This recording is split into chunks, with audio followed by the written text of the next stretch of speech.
so we got another 11. I know you folks love them so much. So we've got this week's 11 is the most sexually appealing 11 in the world, both present and past, and we've combined to create our preferable 11 here, and we'll be taking you through that. So, just like to stress quickly, this is the 11 is a mixture of sexually pleasing. Nearly, mate. Try again. Pleasing cricketer, as like the way they play the game, and then Higton has also decided to throw in a couple of blokes that he finds attractive. So that's for you to work out which one's which. Yeah, there's a few people on here who are just too sexually as like human beings to just. We can't leave them out. I mean, there's just a few of them in there who are just generally like hot. So, Higton, I think you were the one who was quite adamant about this number one. Why don't you talk us through him? Well, I think, number one we put as well. I've put, you can contest it, but it's Shane Watson. I think obviously he's got quite a nice technique, unless the ball was slightly angled in on about middle and leg line. But he played wonderfully down the ground. Through extra cover, he had a good pull shot, and he's quite pleasing on the eye. He's got good rig. He's quite a big, muscular man.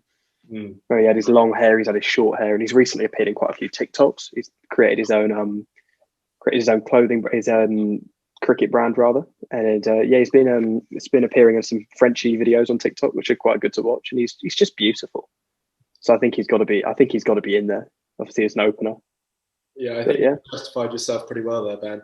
Cheers, man. I couldn't agree more, to be honest. He's a big strapping lad, and he's a big muscular man, and I think he'd take care of you in bed. I can't lie. I'd let him punish me for my bad delivery, sorry.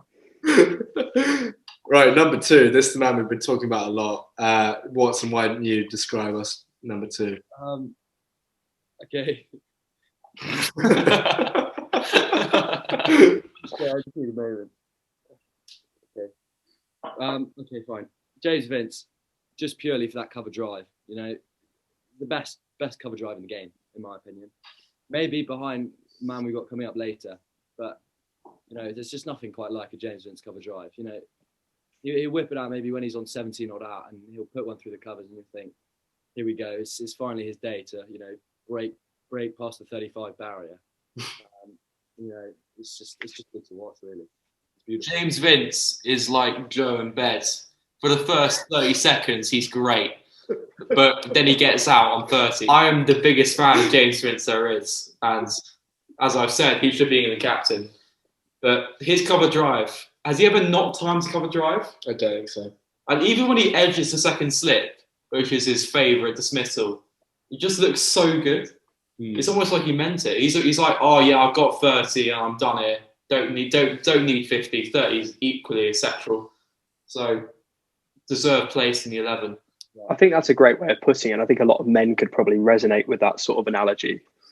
But, you go out, you meet a lovely woman, you talk to her for a bit, it's all going great, and then you can't quite finish it off. I mean, it's kind of very James Vince. Like he'll get going very quickly. He's quick off the mark. He's like an Adama Traore.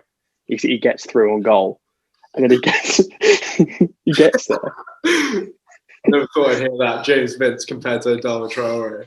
Well, he gets there, and then it just doesn't work. He's great in the talking stage, but then I feel like he's not very good at like finishing the target. He's quite like James Watson, having lived with him for 2 years and kind of seeing him in the dining hall around the women of the house. He just couldn't finish his dinner. Oh, I think James Vince is a good addition to this side. Probably as much as I'll comment on him. Probably one of the easiest picks in this 11. Yeah, that's We've already been talking about this for like 5 minutes. We're only on number two. Right. Number three. Well, all right. Number three, Ricky Ponting. Purely for that pull shot. That pull shot is amazing. I think if you look past him as a bloke, he definitely makes it into the side. But obviously, personality becomes a big factor of sexually appealing. Yeah. So I feel like if I'm taking the route of less cricket, more kind of attractiveness, I'd maybe contest it. Obviously, he's probably got him and Greg Blewett. I'd say coached me in Australia. He's a beautiful man, inside and out. But no, I think Ponting, he should be there. But personally, I do think there's other options that we could explore there, such as maybe Nick Compton. I had a wee next to him on our South Africa tour in 2019 with school. And I'd say he should be there, but that's all I'll say. Yeah, Ben, before we started filming, you were showing us a picture of him topless, and I must admit I was getting me slightly aroused. Yeah, he's a top bloke in terms of. He's a strapping fella. He is a strapping fella. Maybe not the most pleasing person in terms of his actual batting and his technique, but yeah, he's got it going for him. Yeah. Ponting's pull shot could ensure world peace. He's just the most. His most secure thing. It's like. Ugh. It does give off bad vibes when it's just back with length of 90 miles an hour and he's just straight away off. If you put Ponting on the front line, he would pull any missile and more to the 6. Get him there with a kookaburra. Just it's gone. Right. Yeah, no, to be fair, he's in.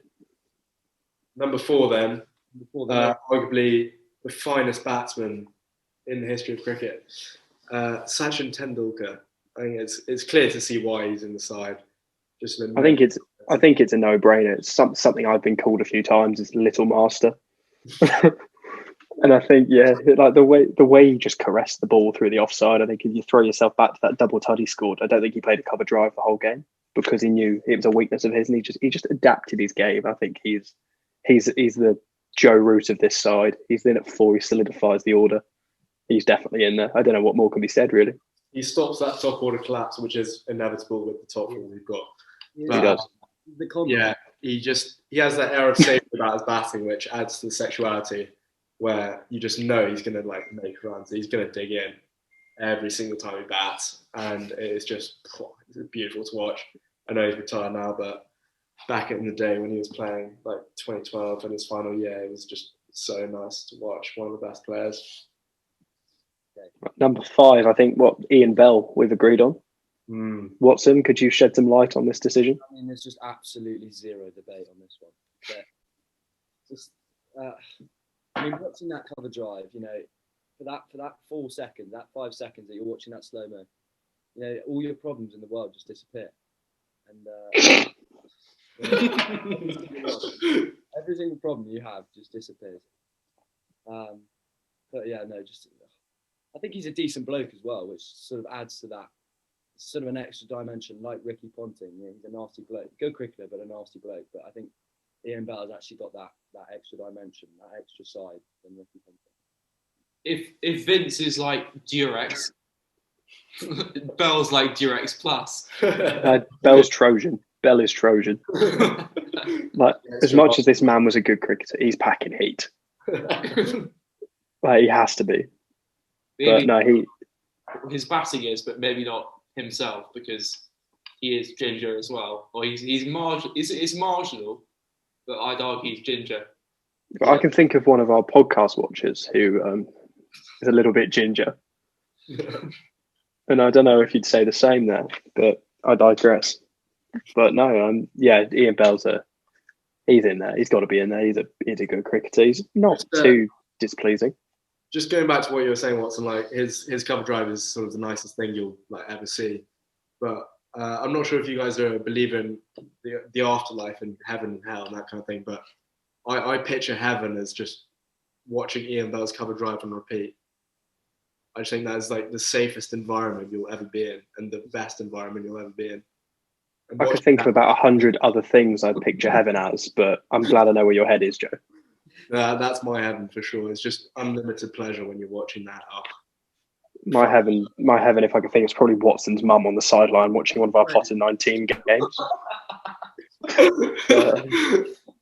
Just sat there, just watching, taking it in, going, "Oh, my son's batting 7 and not bowling," but she's there, she's supporting. It's really what you need. That's my heaven. Top that from you there, Ben. Right. But number 6, we got our first big debate. We've got 3 players who could potentially get in this spot, but we can only pick one. We got Cameron Green, the 21-year-old stallion from Western Australia. Pandya, the 20s stallion from Gujarat. And then Stoinis, the 20-something-year-old stallion from Greece. Australia. We've got either one of those. I can't lie, boys. There's only one choice for me here. I mean, okay, I'll talk you through the other two, but okay, Cam Green, he's a strapping young fella, and he looks fine. I think he's 6'7". He's an amazing cricketer. He's got that young, immature face where he could be a porn star kind of thing. It's a bit like you, Joe. It's that innocent look. Moving on, and then we got Hardik Pandya. Again, he's just very handsome man. He's got that trim beard where it's like perfectly organised and it sits well on his face. I don't really know how to describe it, but it looks good. He's a dapper man. Exactly right. But there's only one man for me, and that is Papa Stoyne. He is one of the most well-shaped men in terms of his physique that I've ever sort of seen. He's also very handsome as well, which is another thing. But his body, and he's a strapping young man. I think just adding on to what you've kind of beautifully described there is like you've had a picture this. You've had a bad day at work. Like the boss is shouting at you. You've messed up a bit on your work during the day. You go home, and who's there to meet you at the door is Papa Stoyne. And like you get in, he takes you in his massive arms, just gives you a big cuddle, tells you everything's gonna be okay, kisses your neck. I think he's the perfect number 6. He's that solid bit in stable 2. Like he just accentuates beauty in every sense of the word. He'd be the perfect big spoon in bed. He would. I would back it up. I'd let him cuddle me to sleep for 1,000 years. No, I'd agree. I would agree. I think if everything's going wrong in the world and he wrapped his arms around you, everything would just feel good. Yeah. James, what do you think? I think all's sort of said. All that needs to be said has been said by you two. You know. Yeah, I think me and Ben were on a different wavelength for you two. I don't really want to interrupt. I was tranced. Further elaboration on that would be sort of, I think the police need to get involved. But anyway, right, number 7. This wasn't mine. Ben Folkes, Joe. Right, this was basically my pick. So I think he should be England captain, but I also think he's the best looking man in cricket. Ben Folkes, number 7. I mean, he is just immensely good looking, and I'm a heterosexual man, right? But I can admit that Ben Folkes is one heck of a good looking bloke, and he deserves his place in this side, 100%. No. Yep. Sorry. Okay, I've got 2 points here. First of all, he definitely uses teeth whitening. That is a very, very valid point. Yeah, what is he getting up to? Why are his teeth so dirty? What's going on? Why does he have to cover it up? Also, where's he from? I've never heard of him. Until a couple of years ago, he's turned up. He's way too good looking to be an English person. He's turned up from Greece, France, Spain. Where's he come from? Illegal. I said there's a bit of Italian in him. Exactly. Where's the Brexit laws came in a few years ago.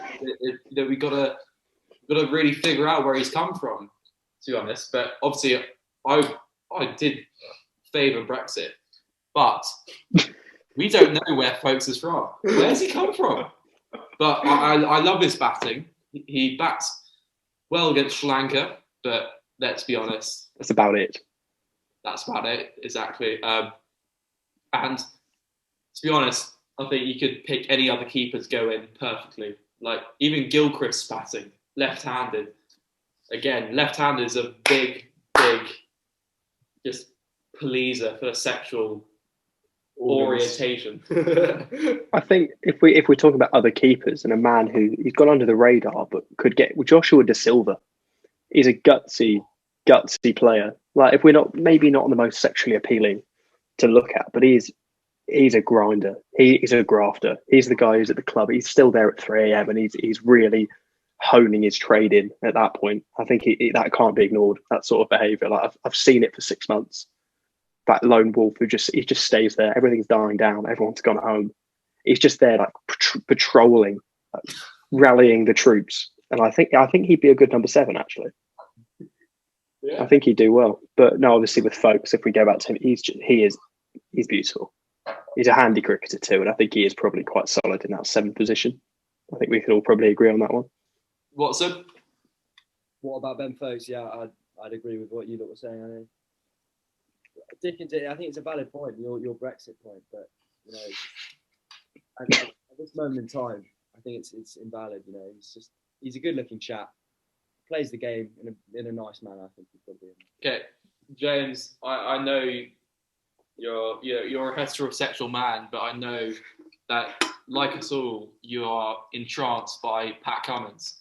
This is probably the one pick where I know he's a good bowler, but this is purely because of looks. I was just wondering what your thoughts are on his pick at number 9, which is quite unfair considering he scored the joint fastest 50 recently. I reckon if you put how many cricket fans are there in the world? About 3 billion. Yeah, it's a road call, but sure. If you put a poll out to every single cricket fan in the world and you said who's the best looking chap in the game, I reckon 95% would come back with Pat Cummins. You know, he's got it all. He's got it all. He's trim, he's tall. You know, he just fits the mould for a good cricketer and a good looking bloke. You know, I think. And the fact that 50 or 14, I mean, that's the kind of batting only I could dream of. Yeah, you dream about that quite a lot, wouldn't you, James? No, two. So yeah, no, I can only dream of that. He's got the tall, dark, handsome thing going on, but he's also got the piercing blue eyes, which just look into yourself, that smile, that wide smile. Oh, it makes me feel safe, and I absolutely love it to bits. I think this is regardless of his standard of cricket. I mean, he's probably one of the best cricketers in the world, if not the best. But yeah, his looks are just unmatched. I think he's absolutely amazing. I think if you put me in a room with Megan Fox, Margot Robbie, Emma Watson, Pat Cummins, I'd choose Pat Cummins.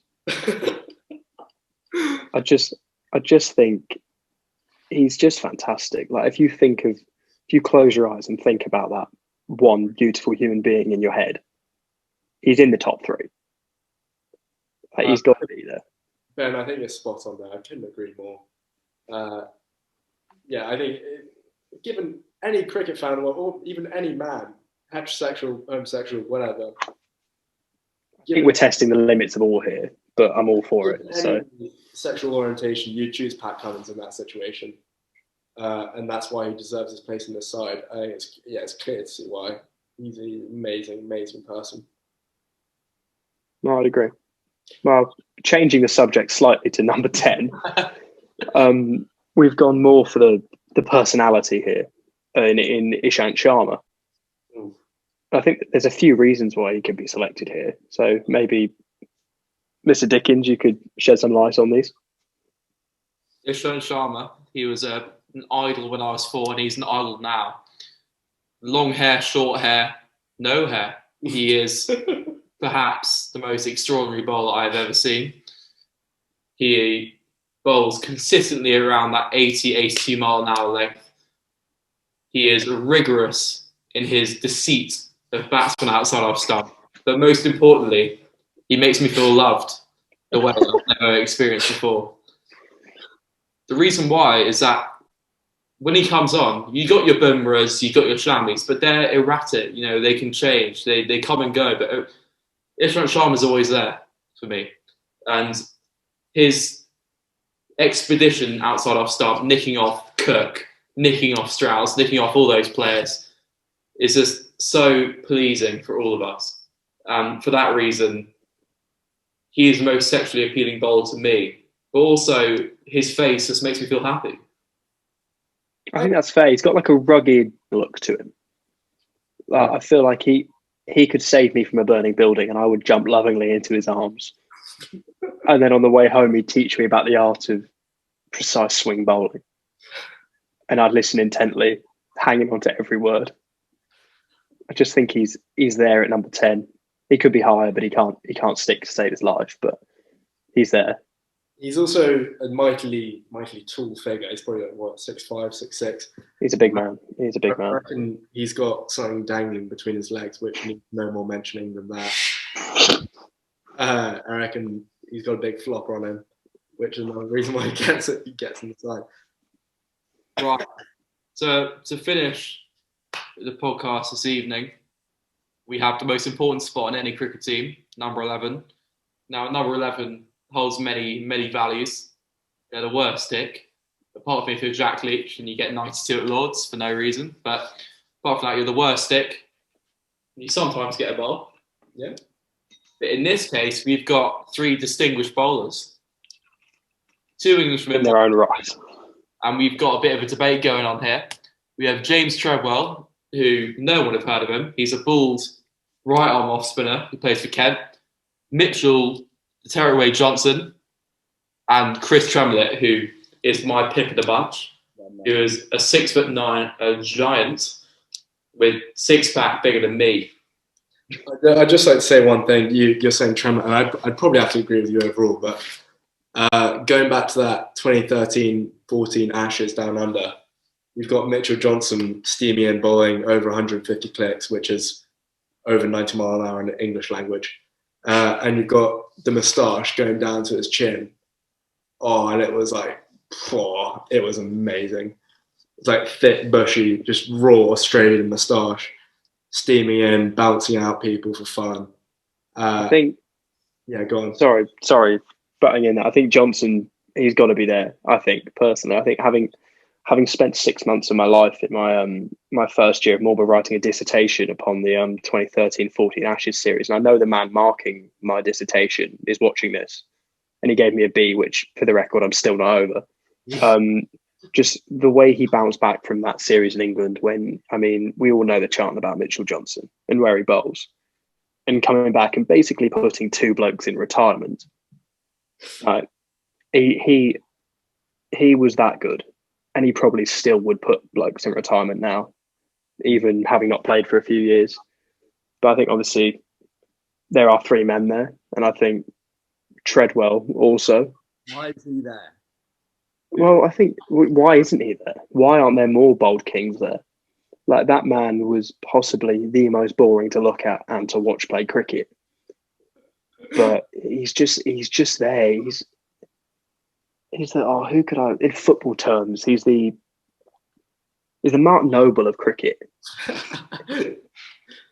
He was there for that long. And he's made a mark I'd never forget, personally. In the next podcast,